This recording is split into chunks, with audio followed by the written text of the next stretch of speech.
Are you looking to lead a more healthy, active lifestyle but don't know where to begin? Researching diets and exercise routines can be a daunting task. How do you separate the fads from what will actually work for you? Join us today as we meet with nutrition and fitness expert Alan Aragon and discuss how his investigation into science-based health is paving the way for the fitness movement. Welcome to Lifestyle Magazine. This is Lifestyle Magazine with your host, Roy Ice, and key experts Mike Tucker, Dr. Charmaine Long, Lionel LaMountain, and Marie Mitchell.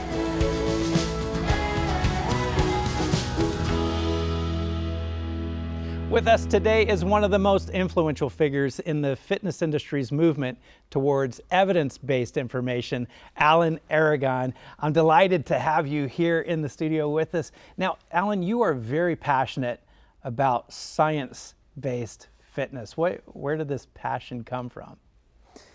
I think that we all have an innate need and desire to be our best selves, be our healthiest selves, and be our happiest selves. And so I came to realize that there was a scientific component to that rather than just shooting blind in the dark or just listening to the best looking person in the room. Yeah. I came to learn that there is a hierarchy of evidence that evidence-based practitioners take. So, yeah. What were some of the things that you were shocked about as you're learning this scientific approach to fitness? What are some things that kind of surprised you along the way? Well, in the fitness magazines, there is usually the presentation of a narrow set of foods that you're allowed to eat. And it's usually like 6 foods that are the last foods that you would want to maintain a diet on for a lifetime. Right. And so, well, I came to find out through just the march of science and just the evolving body of scientific literature that there is such a wide range of foods that can be eaten and that can still provide health and optimal body composition, whether somebody wants to improve their muscle mass or reduce body fat or just improve health in general or improve athletic performance. There's just an incredibly wide range of foods, and there are many, many, many ways to, many roads to Rome. So it really is quite specific?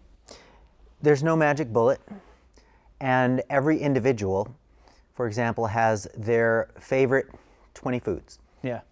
Like that they absolutely love. And I'll state it controversially that that's what they should be eating. Really? Because everybody's favorite set of foods is different for good reasons, both psychological and physiological. And you should be eating the foods that you love. And everybody has a different set of those foods. So that's interesting because I'm sure in your research you found that there were some things that you loved, whether that was things that you were eating or drinking, that you had to give up. What were some of the things that you learned that you had to give up? A lot of people in the fitness and the bodybuilding and physique community, a lot of people in general, have obsessive and addictive personalities. Yeah.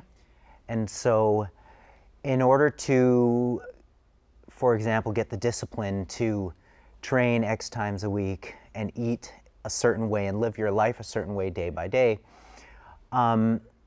things like alcohol and various other things that people can get wrapped up in. I certainly got wrapped up in the drinking routine because it's so highly glamorized in the mass media. It's cool, James Bond doesn't get much cooler than that. He had a drinking problem. Oh, that's pretty cool. So drinking was one of the things that I personally needed to give up. And what led you to believe you needed to give that up? I'm one of those types who, when I like something, I do it every day. Yeah. And I do a lot of it. Right. So that's what happened with alcohol, and it just got progressively worse to a point where it was just ruining my life professionally and personally. And so I came to the realization that that's it, cold turkey. And this has been since August of 2018. Wow, congratulations. Yeah, man. thank you. That's great. One of my challenges is not alcohol, it's sugar. What are you finding in the area of sugar? I know everyone's different, but that's hard to get. Did you have to give up some sugar as well? With sugar, it needs to be looked at as like two main categories. So you've got added sugars to the diet, Yeah. which come in the form of sugar-sweetened beverages and sugars that exist in packaged snack foods and desserts and the like, Yeah. candies. And then there's sugar that is naturally occurring within the food.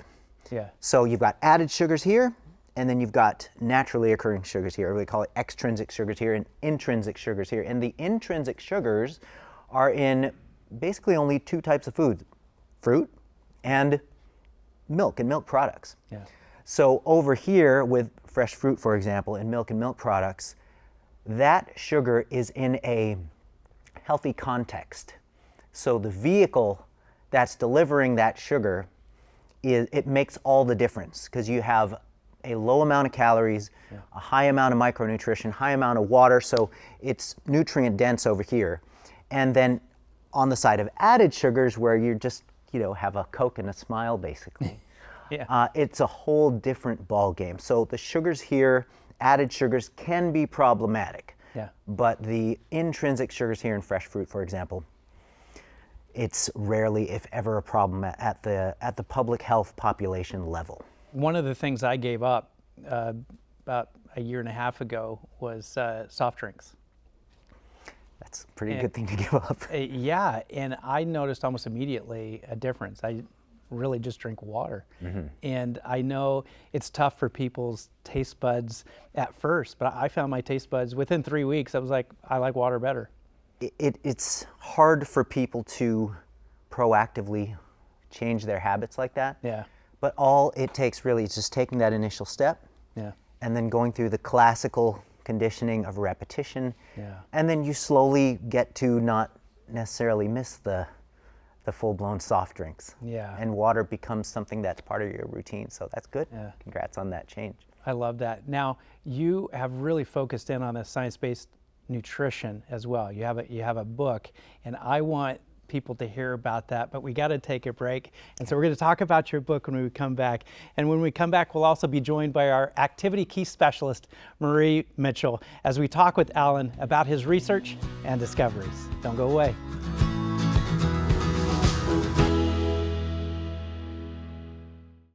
We're back with educator and nutrition researcher Alan Aragon, and we're also joined by our activity key specialist, Marie Mitchell, to talk about Alan's science-based answers to fitness. And I just want to start off, Alan, you've written this book called Flexible Dieting. What are some surprises that you discovered along the way of writing this? The surprise really is that there is no surprise. What's old is new. We kind of know this stuff about nutrition. It's just that the high quality information often gets clouded by waves of misinformation that just pervade the mass media. Yeah. And so a lot of it is, not a lot of it, but a substantial part of the book is just clarifying these myths that just never seem to die. Yeah. So what do you mean by flexible dieting? Flexible dieting is essentially an approach where everything needs to be individualized in order to be sustainable. Oh.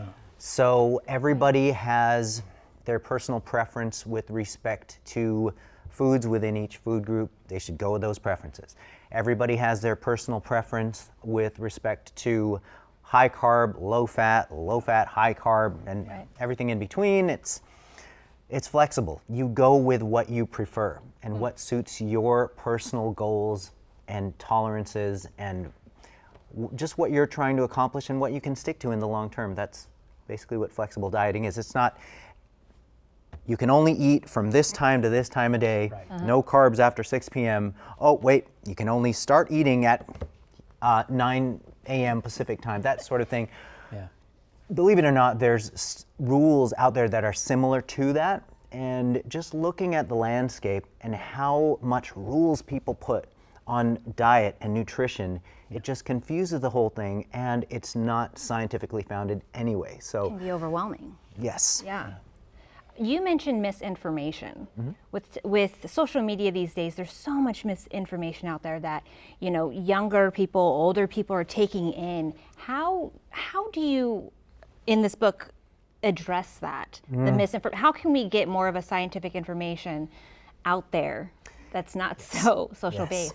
Scientific literacy is developing the fundamental skills to be able to kind of sniff out this misinformation and again, just be open-mindedly skeptical and just ask the right questions. Right. So I try to teach the audience to get the basics of those things. I think many people are not skeptical enough because they'll just hear about a keto plan or a no carb, low carb, or this doctor's plan or that doctor's plan. And like you said, it has to be sustainable. So it either is not sustainable or they don't get the results that they want. Have you gotten any pushback from anyone within the industry that says flexible dieting is not this or is not that? A lot of the general public thinks that flexible dieting is you can eat whatever the heck you want as long as you hit your protein, carbohydrate, and fat grams. Yeah. That's kind of the impression people have of flexible dieting. It's just counting macros and punching it into an app all day. And then by the end of the day, if you have 40 grams of carbs and 40 grams of fat, you're gonna like hit up a donut or something with some extra stuff on it, right? Right. So that's not what flexible dieting is. Yeah. Darn. Right. No donut for No you. donut. But the essence of it, and it kind of goes to what you mentioned about keto, for example. Yeah. If somebody likes keto, if all they like to eat is just protein and fat, just a high-fat diet with some protein, and they can sustain that, well, there's healthy ways to assemble a keto diet, and there's Correct. unhealthy ways to do it. Yeah. But the bottom line is, if they like to eat that way, all you need to do is just make sure that your protein and your calories are in line and that your food selection is decent and everything lines up with your goals and preferences, and great, that keto is great for you. Yeah. It's just that when people say everybody needs to go on keto, or everybody needs to go on intermittent fasting, everybody needs to go on time restricted feeding where you can only eat from, like, let's say 8 a.m. to 4 p.m. That's unfounded. Yeah. How do you implement the things that you just said in a way that wouldn't become so much of a fad? Oh, yeah. Well, it's pretty much any time that you put hardcore rules on what you can eat and when you can eat it. Right. That's kind of a fad in and of itself. That's sort of the definition of a fad.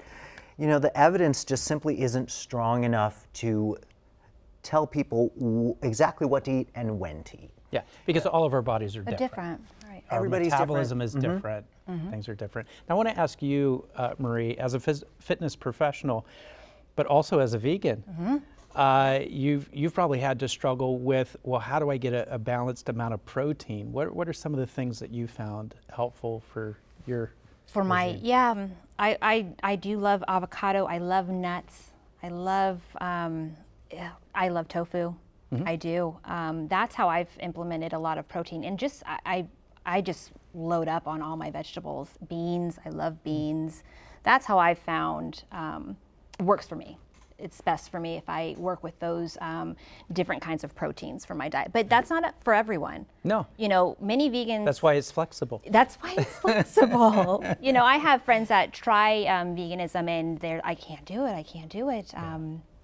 Yeah, it's not for everyone. But I love the whole concept of flexible dieting. Yes, for sure. Yeah. For sure. Absolutely. Well, great stuff. And after the break, we'll be joined by someone very special to you, a special guest to discuss couples and flexible dieting. So don't go away.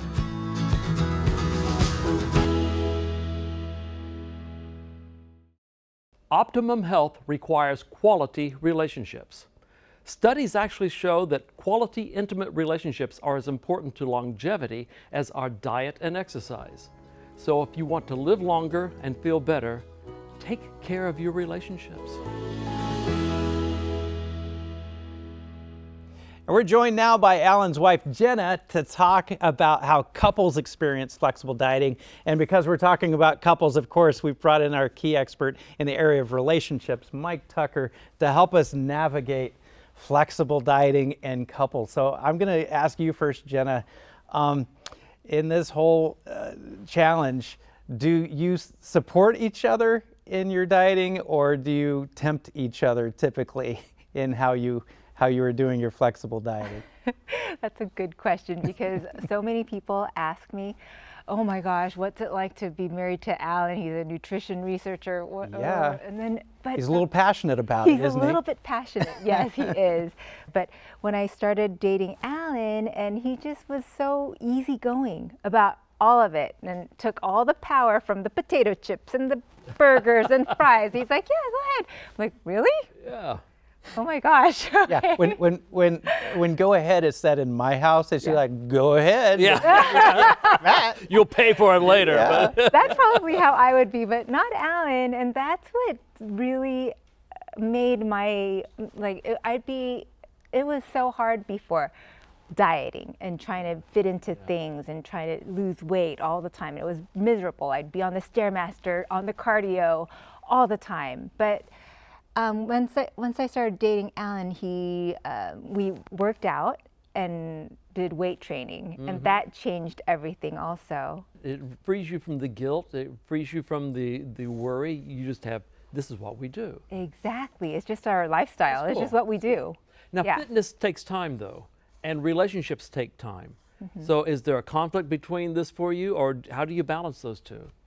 No, we actually go to the gym together. We make a gym date, like at least 4 times a The week. family that works out together stays Even- together? Yeah, and even our kids. Our boys go to the gym with us too. That's Yeah. great. Yeah. Great. Yeah, Alan, do you enjoy that part of your life, working out with your family? I absolutely love it. Just being able to go to the gym with Jeana, it's an opportunity to spend some quality time, and it's great. Yeah. What do you think has been the greatest challenge for you two as a couple in maintaining the regimens that you do?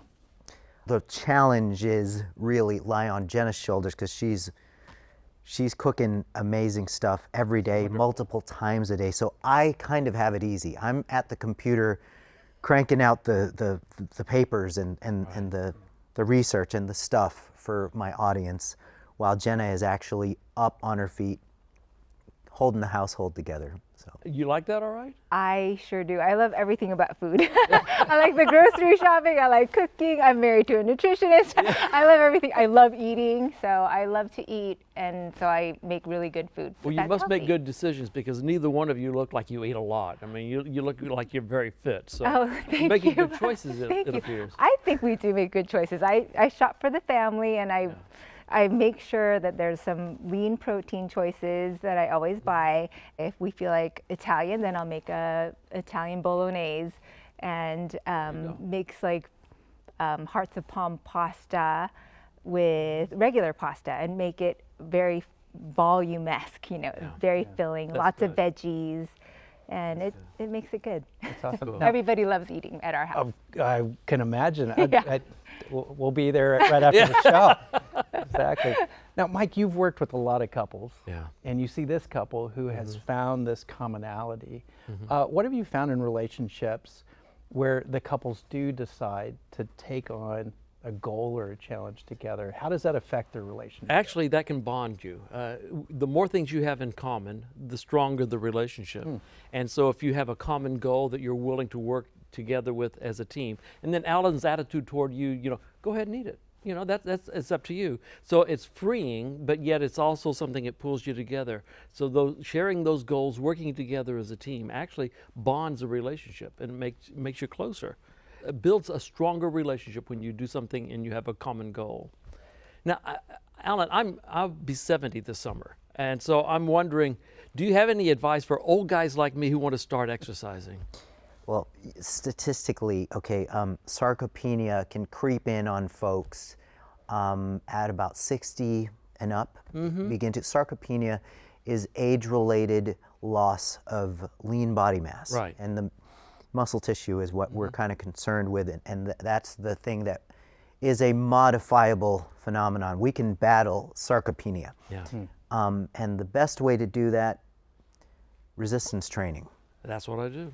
Oh, Resistance. My wife got me wonderful. started on that, so that's what I'm doing. That's Doing- wonderful. Yeah, and it doesn't have to be crazy Olympic lifts No, and trying to max out on the bench press and all Not that going to stuff. happen.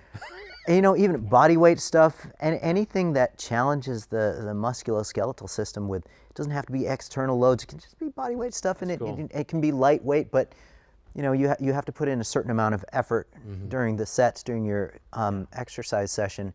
But it's really, if you can marry a regular resistance training program with decent nutrition that has enough protein, then that's kind of the formula. That's cool. This is incredibly helpful science-based information, and I'm so excited to share with my wife flexible dieting Yes. because maybe that'll bring some new things not only into our home but into our relationship. And you're both such an inspiration as a couple who are tackling this together. So thank you so much for being part of our conversation today. But don't go away. When we come back, I have some closing thoughts.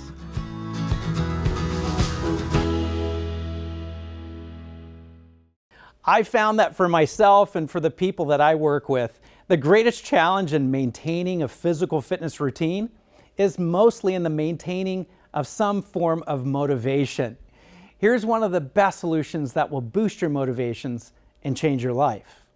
Think of an event that's coming up in the next 2 to 6 months with your family or friends. Now, challenge yourself to lose a modest amount of weight or gain a modest amount of muscle for all of the photos that will be taken at that event. Prepare yourself to be amazed at how you will look in the photos and by all of the compliments that you will get. Keep focused on that specific event. Then after that success, look ahead in your calendar for the next event in the coming months and set your sights even higher on your fitness goals. This will not only keep you on track, but will form regular, measurable moments of success that you will be able to celebrate throughout the process. For more meaningful life tips and an opportunity to view this show and all other episodes, visit our website at lifestyle.org. Thanks for watching, and we look forward to continuing this journey with you on future episodes of Lifestyle Magazine.